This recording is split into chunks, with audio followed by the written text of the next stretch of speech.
Bien, mi nombre es Alejandro Pacheco Gómez, soy subcomisionado jurídico de la Comisión de Arbitraje Médico del Estado de Bien, vamos a revisar el tema del consentimiento bajo información desde la perspectiva de la bioética en la práctica médica.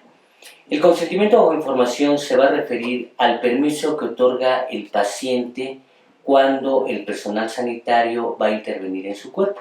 Sabemos que la atención médica, que tiene como finalidad proteger, promover y restaurar la salud, tiene una naturaleza intervencionista, por lo tanto es necesario siempre salvaguardar el principio de autonomía de la persona. La autonomía no es otra cosa más que la facultad de determinarse a sí mismo conforme a lo que establezcan determinadas leyes.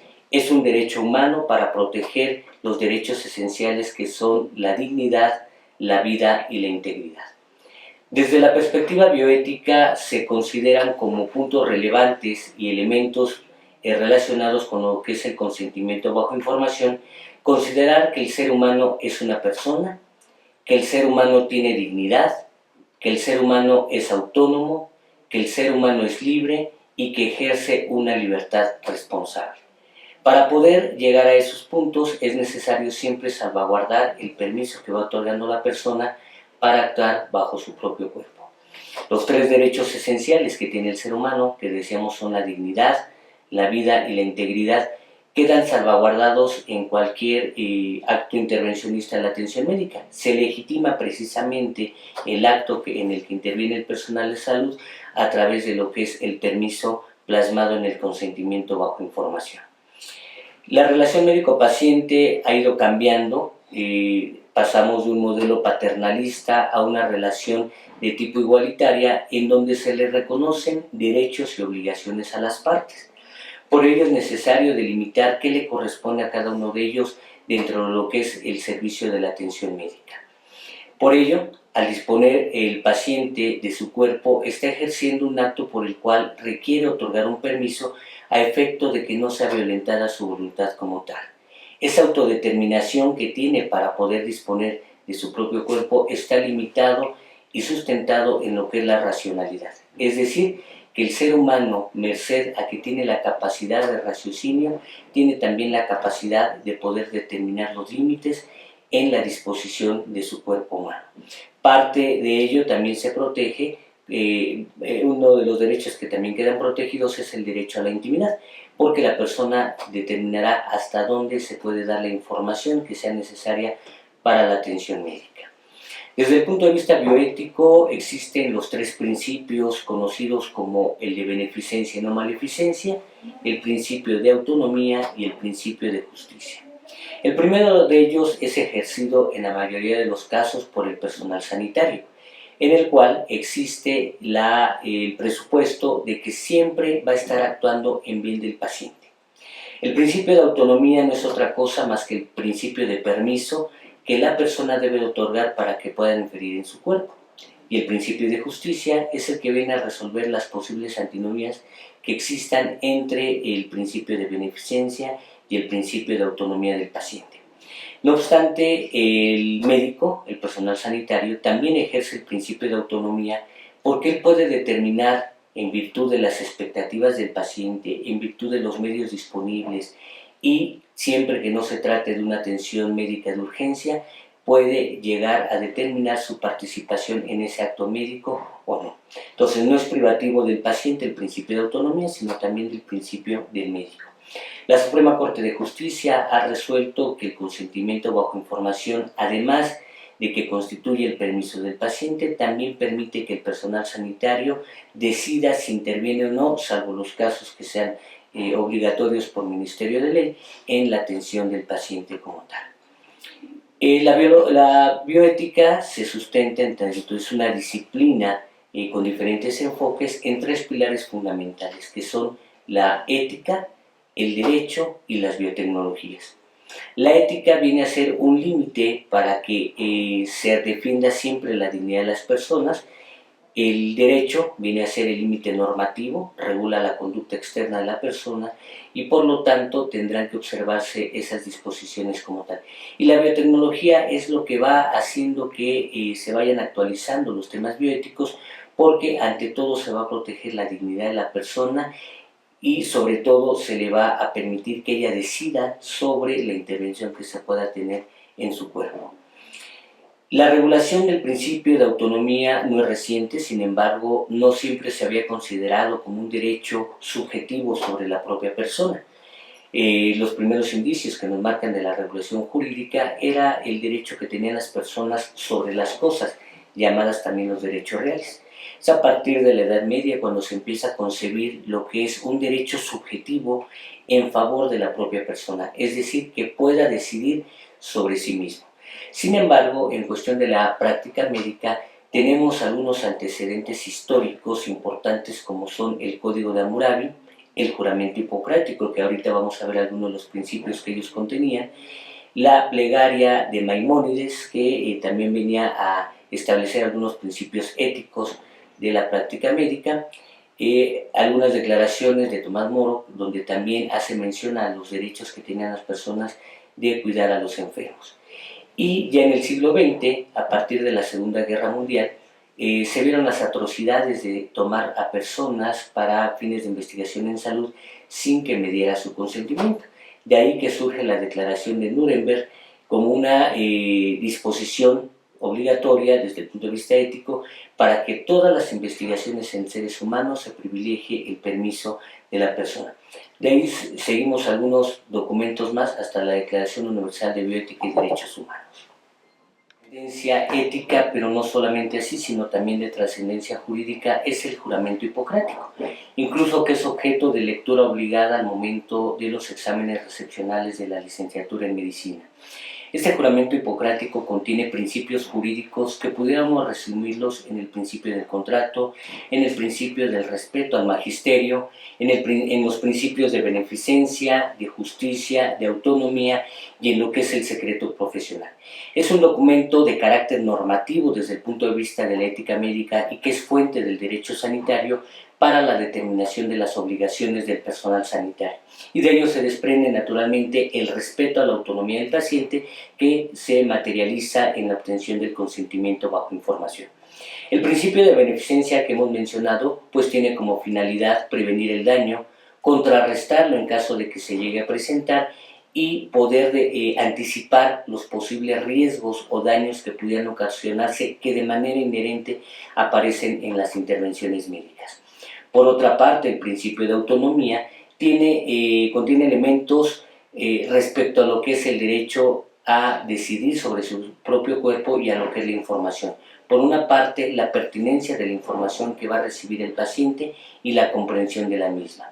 Tener el pleno conocimiento de cuáles son las consecuencias del acto médico al que va a ser sometido, para que de esa manera, una vez enterado, pueda decidir de manera libre y de manera responsable sobre la intervención que se tendrá en su cuerpo. La bioética también establece, además de los principios, algunas reglas, de las cuales son trascendentes el deber de confidencialidad. El personal sanitario tiene la obligación de guardar el secreto profesional de toda la información que le brinde el paciente, la cual solamente podrá ser dada a conocer cuando el propio titular de la información, es decir, el paciente, lo solicite, o en el caso de que exista un mandato legal o el derivado de alguna autoridad competente. El deber de veracidad. También darle la información tanto veraz por parte del paciente al médico como del médico al paciente. De lo contrario, el consentimiento que se estaría otorgando estaría viciado, porque no se estaría hablando realmente con la verdad.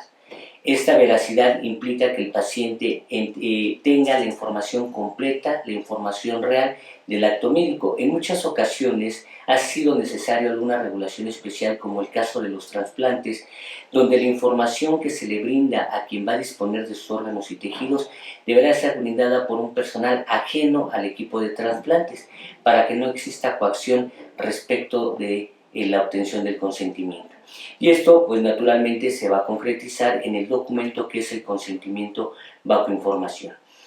Esta figura jurídica que se tiene que obtener por parte del paciente deviene de la libertad de terapia que tiene el paciente. Él puede aceptar o rechazar libremente los tratamientos siempre que ello no constituya una falta a la norma jurídica o ponga en peligro los derechos de terceros. Es más, también es un criterio legitimador. Desde el punto de vista de la atención médica, cuando a una persona se puede intervenir en su cuerpo, pudiera atentarse contra la integridad del mismo. Sin embargo, cuando existe el permiso por parte del paciente, porque lo que se busca es un fin salutífero, viene a legitimar toda la actuación del personal sanitario. En el derecho comparado, por ejemplo en el derecho francés, aun cuando existiera una finalidad terapéutica, si no se obtuvo el consentimiento del paciente habiendo sido posible, se tiene como un acto ilícito. Entonces es de gran importancia obtener el consentimiento por parte de nuestros pacientes. La Ley General de Salud, que es la reglamentaria del artículo 4 constitucional, consagra algunos derechos mínimos de los pacientes. Podríamos citar a partir del artículo 50 de la misma que los usuarios tendrán derecho a obtener prestaciones de salud oportunas y de calidad idónea y a un trato ético y responsable, respetuoso por parte del personal sanitario. Desde ese punto de vista viene que no se puede violentar su voluntad y que en todos los casos se le tendrá que informar de cuál es la actuación que van a tener sobre él y cuáles son las consecuencias del acto médico como tal. También se le reconoce el derecho a recibir la información de manera suficiente, clara, oportuna y veraz. Con ese tipo de información será suficiente para que él pueda dar un consentimiento totalmente libre. El consentimiento no se reduce a un documento. El consentimiento bajo información es un proceso por el cual el paciente competente y capaz recibe del médico la información en términos comprensibles y adecuados a su estrato cultural para que pueda determinar si permite o no la actuación del médico como tal. Es parte integrante de la Lex Artis. Algún autor español, Julio César Galán Cortés, ha mencionado que el consentimiento bajo información es parte de estas reglas del arte médico porque constituye una de las obligaciones mínimas que debe de cumplir el personal sanitario al brindar el servicio de atención médica. La norma oficial mexicana del expediente clínico, en la cual se integran las hojas del consentimiento bajo información, ha definido estos documentos como aquellos escritos, signados por el paciente o su representante legal, mediante los cuales se acepte, bajo la debida información de los riesgos y beneficios esperados, un procedimiento médico o quirúrgico con fines terapéuticos o de diagnóstico o bien rehabilitatorios. Pero es importante resaltar que no se trata solamente de un documento, sino que el proceso de información que contiene el principio ético del consentimiento se ha plasmado su aspecto formal en un documento que será reflejo de la información que realmente se ha dado a los pacientes. Bien, la norma oficial mexicana sobre el expediente clínico también establece los mínimos que debe contener el documento donde se plasma el consentimiento bajo información. Entre ellos está el nombre del establecimiento, cuál es el título del documento, cuál es el acto autorizado, lugar y fecha, el señalamiento del riesgo-beneficio y la autorización para contingencias y urgencias. Asimismo debe estar firmado por dos testigos, el personal sanitario y por quien está otorgando el consentimiento como tal. Comentábamos que es parte integrante de la Lex Artis, por lo tanto es parte de esos principios éticos que rigen a la práctica médica, tal y como lo establece el artículo 9 del Reglamento de la Ley General de Salud en materia de prestación de servicios de atención médica. Para poder valorar el apego a los principios éticos en una justipreciación del acto médico, tendremos que ver, además del ánimo del personal sanitario, la información suficiente que se le dio al paciente y sobre todo lo que es la obtención del consentimiento bajo información una vez que ha sido enterado de los riesgos y beneficios esperados. Platicábamos que el personal sanitario ejerce el principio de beneficencia, el cual se va a encontrar limitado precisamente por el permiso del paciente, es decir, ninguna beneficencia es absoluta porque para poder legitimar el acto del personal sanitario se requiere del permiso del propio paciente. Y también el permiso del paciente no es un acto absoluto, encuentra sus límites en la ley, en el orden público y en los derechos de terceros. Por lo tanto, el consentimiento no obliga a realizar algún procedimiento cuando constituya un riesgo innecesario. En la legislación sanitaria se ha reconocido como formas de expresar el consentimiento bajo información una la expresa, que es cuando queda plasmado incluso en un documento, puede ser verbal. En el caso de la atención médica ambulatoria, muchos de los actos son consentidos de manera verbal y solamente con la aceptación del tratamiento y la expedición de una receta podría acreditarse como tal esa relación jurídica. En algunos otros casos, como es el de los trasplantes de órganos y tejidos, hablamos de que puede haber el consentimiento tácito. Ese se constituye cuando la persona en vida no manifestó su negativa para poder disponer post-mortem de sus órganos y tejidos, y una vez que él ha perdido la vida, se obtiene el consentimiento de la familia y con ello operaría lo que es el consentimiento tácito. Pero también tenemos el caso del consentimiento presunto. Ante la imposibilidad material de obtener el consentimiento del paciente, de su familiar más cercano, su representante legal, y es necesario por urgencia médica, tal y como lo señala el reglamento de la Ley General de Salud en materia de prestación de servicios de atención médica, el equipo del hospital designa a 2 médicos que asientan esa circunstancia en el expediente clínico y se procede a realizar el acto médico quirúrgico que sea necesario, porque se busca una finalidad constitucionalmente reconocida, que es el derecho a la protección de la salud. Existen algunos eventos mínimos para los cuales se requiere el consentimiento bajo información por escrito, como son las cirugías mayores, los procedimientos de anestesia general, los métodos anticonceptivos de manera permanente, por mencionar algunos solamente. Este tema del consentimiento nos va a ayudar a resolver algunos conflictos que pueden suscitarse en la práctica médica, como aquellos cuando está en juego el interés de los padres contra el interés del menor, la voluntad de los padres contra la voluntad del menor, el menor contra el tutor, por razón religiosa, por representación legal o en el caso de la urgencia con el consentimiento presunto. En todos los casos se tendrá que salvaguardar la integridad de la persona y en tratándose de menores de edad se tiene que actuar conforme a los elementos que constituyen el interés superior del menor. Es decir, se va a privilegiar este sobre cualquier otro que pudiera estar en juego con él.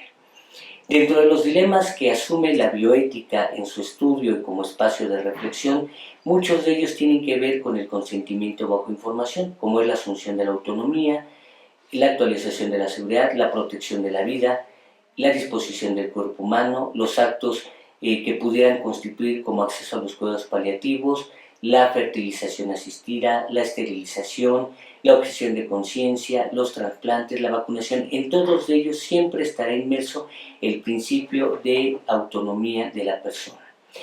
Hay grupos multidisciplinarios que nos ayudan a salvaguardar estos principios jurídicos y sobre todo la dignidad de la persona cuando está relacionada con la práctica médica, y son los comités hospitalarios de bioética. Son de carácter interdisciplinario, ahora obligatorios para aquellos hospitales que tengan más de 30 camas sensables y que nos van a ayudar a hacer un espacio para poder consensar las decisiones del médico clínico sin sustituirlas, teniendo un espacio de análisis, discusión y toma de decisiones respecto a los problemas bioéticos a la luz de los principios tanto bioéticos como jurídicos, salvaguardando en todo momento los 3 derechos esenciales de las personas.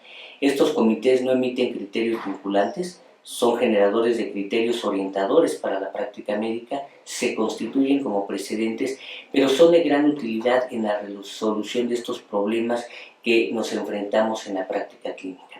Finalmente, el consentimiento, reiteramos, es una forma de salvaguardar la dignidad de la persona, y citando a Immanuel Kant, debemos de seguir con la premisa de tratar a la humanidad en tu propia persona o en la persona de cualquier otro. Nunca simplemente como un medio, sino siempre al mismo tiempo como un fin. Es lo que se busca, un criterio legitimador, no violentar la voluntad de la persona y brindarle seguridad jurídica tanto al personal sanitario que ejerce su profesión como salvaguardar los derechos de los pacientes. Bien, si bien revisamos lo que es el consentimiento bajo información dentro de la práctica médica, hay que hacer especial énfasis en la atención a la salud de la mujer. Finalmente, en todos los aspectos de la atención médica se deberá de obtener siempre el permiso. Sin embargo, en el caso de la salud de la mujer, tiene especial atención por el ejercicio en particular de los derechos reproductivos. Es un acto totalmente libre, totalmente autónomo. La Constitución General de nuestro país establece en el artículo 4 la libertad de toda persona para decidir de manera libre, responsable e informada sobre el nacimiento y el espaciamiento de sus hijos. Este derecho, que queda a merced de la autonomía de la persona, debe de respetarse en todos los ámbitos.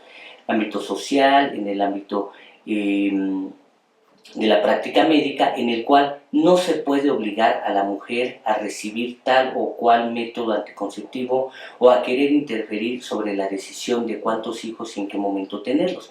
Y también salvaguardar no solamente el ejercicio de los derechos reproductivos, sino todo el ámbito de la salud de la mujer. Desafortunadamente en nuestro país, la mujer como integrante de nuestra familia es muchas veces la persona que menos se atiende en los problemas de salud, por la cantidad de quehaceres que tiene que realizar alrededor del núcleo familiar. Sin embargo, es necesario fortalecer esa posibilidad de que la mujer acuda a los servicios de atención médica, se le brinde la información completa y sobre todo se respete su autonomía. Quitar ese eslabón que sigue persistiendo, donde a veces ella no tiene la capacidad de decidir, se tiene que tomar como una persona en términos de la misma Constitución que nos establece la igualdad jurídica del hombre y la mujer. Entonces, en todo caso, también en la salud de la mujer se deberá privilegiar el consentimiento, haciendo mucho hincapié que sea ella la que realmente decida sobre su propio cuerpo.